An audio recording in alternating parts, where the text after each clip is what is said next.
After 17 years since its release, Star Wars Empire at War has finally got a significant update. We did see some previous quality of life patches recently, but this one adds a lot of changes for performance on specific computers, multiplayer stability, and so much more. So let's dive right into what those changes are. So here is a list of all the changes that were announced by Petroglyph. First is the change from 32-bit to 64-bit. This is pretty massive, but I'll explain it simply. 32-bit is an archaic tech that can only support 2 to 4 gigabytes of RAM. This is primarily the cause of out-of-memory crashes and bugs for modern mods like Thrawn's Revenge and Empire at War Remake. It doesn't necessarily improve performance per se, that comes directly from the limitations of your CPU, but this fixes a unique problem that I've had for years, the hardware mouse. If you've experienced the cursor flickering, low FPS, and problems like static from your mic or Bluetooth stuttering, this was probably your only solution. You want to go to another game mode? No, I need to show you this. This is how big of a deal it is. How things are moving with the hard mouse on. With the hard mouse, yeah. Hardware mouse on, apply. Look how awful this is.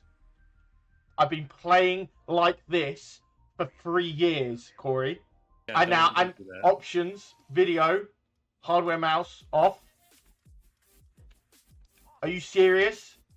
This was 3 years of this. And it was all about how I found it very strange that the game would run really fast when I moved my mouse down, like so, and then the FPS dramatically increased. If I did it by using my arrow keys or WASD keys, like so, it wouldn't work. But if I dragged my mouse down, it did.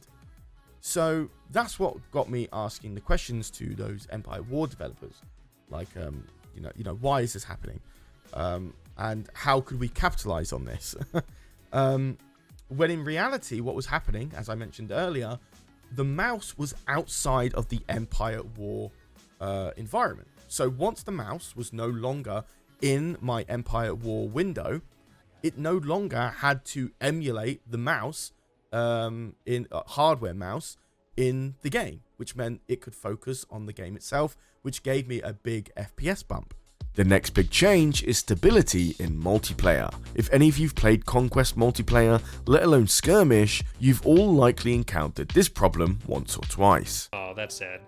The problem only increases when you add more players. This was considered a problem that might not have been possible to solve either, but thanks to the devs and heavy testing by Thrawn's Revenge developer CoreyLoses, it does look like 2, 4 and 6 player games do generally play through to the end. Of course, people will still crash every now and then and cause the game to not happen. Just know that it's a user problem and not a server one. As for multiplayer performance, it can still be sluggish, but the driving cause of that are players who have high ping to Steam's servers or just generally have bad internet speeds. Remember, the match runs as fast as the slowest player, so choose your friends carefully. Other add-ons include 5 new maps to land and space, yet they were a part of the Gold Pack bundle when it originally released, and wasn't included in the Steam version. Modders have likely included those maps in their mods though, so you've likely seen them in the past. And finally, the one last big change is mostly for people who mod the game, so you won't see this feature until it's properly implemented by them. That being the ability to identify specific ships in your fleet in and outside of battle. Before, modders had no way to know which ships was which when you finish a battle and re-enter the galactic map.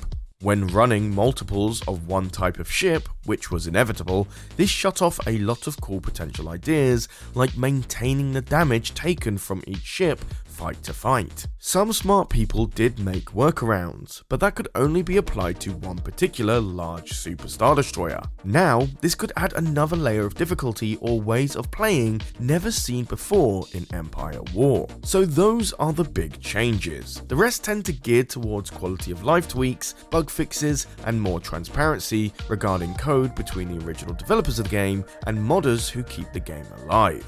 If you're interested in every single change, page, including one specifically for modders, I'll direct you to CoreyLoses and his video on the update. He pretty much runs through every single nook and cranny, including the bug fixes. Overall, Star Wars Empire at War stands at over 2,000 concurrent players every day, making it the most played Star Wars game on PC, and certainly in the top 5 Star Wars games still played today, besides Battlefront 2 of course. When you consider the state of Star Wars games at the moment and how long it'll be until another AAA game comes out that isn't by EA, this is a breath of fresh air for many fans. Not to mention it shows how dedicated Petroglyph are to the project, and potentially shows how interested they are to remaster the game or even make a sequel. If you were lucky enough not to get caught up in the disaster that is Star Wars video game development, long story short, insiders can't decide if the KOTOR remake with Sony is happening or not. That's because the original developers were booted off the project because management was horrified by their progress, and after successfully changing hands to another development company, some are now saying Sony want nothing to do with the project and are looking to pull funding. It doesn't stop there. Star Wars Eclipse has been through hell also. When releasing their incredibly well-made trailer a couple of years ago, some thought the project was well underway. Turns out it was simply an advertisement for investors and publishers to get involved and help start development. And don't get me started on Star Wars Hunters, a game announced nearly 3 years ago, only then for it to be delayed twice and have the softest launch known to man in specific countries, and update the game like it's actually released to said countries. Makes no sense. Star Wars Outlaws by Ubisoft seems to be the only game that has had some proper progress and actually has a rough deadline of 2024, but I can't really get too excited since I expect the Star Wars curse to eventually come for them too. But what are your thoughts? Will this make you re-download Empire at War, or are you still playing and excited for what it means for the future of mods in the game? Let me know in the comments down below. But besides that, my name's been Charlie, you've been watching EcksToo, and I'll see you in the next video. Take care.